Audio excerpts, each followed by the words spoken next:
Tu as une bursite d'épaule, c'est-à-dire que tu as fait une échographie et on a vu, ou un IRM, hein, et on a vu en fait que tu avais un endroit dans l'épaule, une poche pleine d'eau. Et finalement, on fait les tests d'épaule et tout va bien, tu as pas de problème. C'est-à-dire que quand tu résistes aux différents tests, tu pas mal. Tu vois, quand là, tu es là et tu pousses là, ou quand tu es ici, tu aucune douleur, mais tu as la bourse qui est pleine d'eau et dès que tu te lèves, tu peux pas. Eh ben, dis-toi que ça, c'est une bursite inflammatoire. Alors, je vais d'abord t'expliquer les causes et après les exercices. Donc, les causes, ben, j'en sais rien. Voilà, en ce moment, dans mon cabinet, on est en mars, je sais plus quoi, mes collègues n'ont que de ça au cabinet. Alors, on voit des vagues d'épaule arriver. C'est comme s'il y avait une inflammation, tu vois, de l'épaule virale. On pourrait comparer ça à une genre d'épidémie. Ça n'a aucun sens, hein, je sais, mais c'est un système explicatif. C'est pour te donner une idée. Les personnes, quand ils disent j'ai rien, je me réveille, j'ai mal. Ok. Et ils peuvent pas lever le bras. C'est une vraie bursite. Et ils font des échographies. Il y a vraiment beaucoup d'eau à l'intérieur et une vraie réponse inflammatoire. Donc il n'y a pas forcément de cause. En tout cas, moi, je ne sais pas le déterminer pour les cas qu'on voit actuellement. Et l'idée, je vais directement te montrer comment on fait pour aller mieux, pour les solutions. Donc les solutions, il va falloir bouger le bras pour enlever l'eau, faire une sorte de pompage. Donc les pompages vont être très très simples. Déjà dans la vie de tous les jours, il va falloir l'utiliser comme ça. Il faut éviter de dormir sur ton épaule, il faut dormir sur l'épaule opposée pour ne pas mettre une pression dessus, une compression. Et après les exercices, c'est ça. Tu vas essayer de faire de la mobilisation. Tu vois, là tu vas derrière, donc tu as deux types d'exercices ici.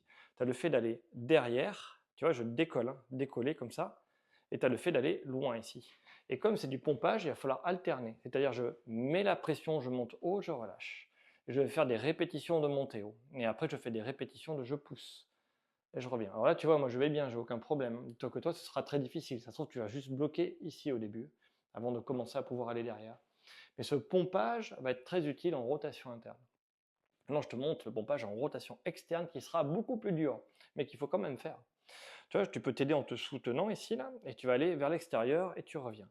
L'idée, c'est d'aller loin, hein. Mais au début, tu ne pourras pas, hein. Donc, tu vas balayer en fait cet axe-là. Tu peux t'aider en te soulageant un petit peu avec ton autre main et tu vas aider pour aller pomper vers l'extérieur au niveau du bras. Donc, tu vas voir, ça va pas être facile. L'autre exercice qui n'est pas facile et qui fait entrer en jeu la rotation externe d'épaule, ça va être l'élévation. Tu as une rotation automatique de l'épaule ici, hein. Donc tu vois, si je mets ma main là, je fais ça, je passe sur le côté, tu vois, elle a changé d'axe, hein, c'est pas la même position. Quand j'ai commencé, j'étais là. Tu as une rotation automatique externe de l'épaule quand tu fais des mouvements, tu vois, quand tu lèves le bras. Donc tu veux t'aider ici, alors tu verras, tu seras bloqué là, hein, c'est pas grave, tu fais des petits mouvements, je m'aide avec l'autre main pour faire des pompages. Donc en fait, comme tu as une inflammation, tu as plein d'eau.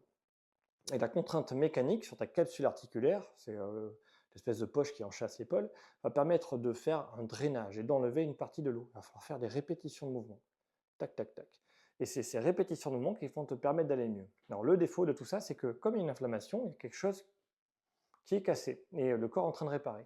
L'avantage, c'est comme tous les tests d'épaule sont bien et que tu n'as qu'une bursite, tu as juste à faire du drainage. Mais comme tu es en train de réparer quelque chose, l'eau, elle va venir sans cesse. Mais elle va venir pour réparer. Mais après, il y a les déchets qui sont là et c'est bloqué parce qu'il y a trop d'eau. Donc toi, tu vas enlever l'eau pour faire du pompage, enlever l'eau pour faire du pompage, enlever l'eau pour faire du pompage. Et le fait de faire ces mouvements va enlever l'eau et le corps va envoyer de nouveaux éléments pour réparer. Et c'est un cycle. Pardon, je tousse. Donc sur une inflammation classique, c'est 2 à 4 jours. Ensuite, à une bursite, c'est plutôt 2 semaines. Pendant 2 semaines, il ne faut pas dormir sur ton épaule, pas ça. Donc tu dors de l'autre côté, hein, tout simplement. Et il faudra mettre quelque chose pour tenir ton bras, tu vois. Si chute devant et chute derrière, tu auras très mal. Tu peux même mettre, disons, tousse beaucoup, pas bu assez de café. Tu peux mettre le bras en écharpe, tu sais, avec une écharpe si tu veux, mais tu verras que là, ce ne sera pas forcément très facile. Tu verras que là, ce sera plus simple. Mais c'est pas facile d'être comme ça. Moi, ce que je fais en général, c'est je demande à mes patients d'attraper ici et de lever un petit peu. C'est une position qui est un peu dure, de mettre la main dans la poche. Tu vois, ça va soulager. L'eau va quand même descendre, tu auras mal devant. Elle va plus rester ici, elle va descendre devant, mais ce sera un petit peu mieux. Je te montre un exercice simple pour enlever l'inflammation qu'il y a là, ici, là, sur le long biceps, parce que quand elle est là, elle va descendre devant. Tu peux faire des mouvements de pompage comme ça, tranquillement. Et tu peux même aller chercher ici, tu vois, tac. Tac. Le fait de t'enrouler ici, ça va mettre une tension sur le long biceps, qui est intracapsulaire extrasynovial, et il va permettre d'enlever l'eau qu'il y a là. L'eau qu'il y a dans la gaine, qui met une compression, elle va partir un peu. Donc avant, tu peux simplement faire ça, pour dire, non mais regarde, vas-y. Il faut toucher la douleur sans tirer dessus. Je touche, hop, je reviens. Je touche, je reviens. Je touche, je reviens. Je touche, je reviens. Je touche la douleur, je reviens. Je touche la douleur, je reviens. Le pompage, il va falloir essorer la capsule, hein, comme si tu essorais une serpillière, hein. Donc c'est tout petit peu après tout petit peu.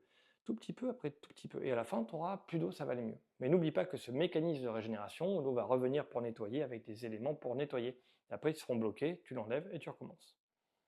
Je sais pas si c'est très clair, j'ai dit beaucoup de trucs. Comme d'habitude, tout est à l'impro. Faudrait peut-être des fois que je prenne des notes, hein.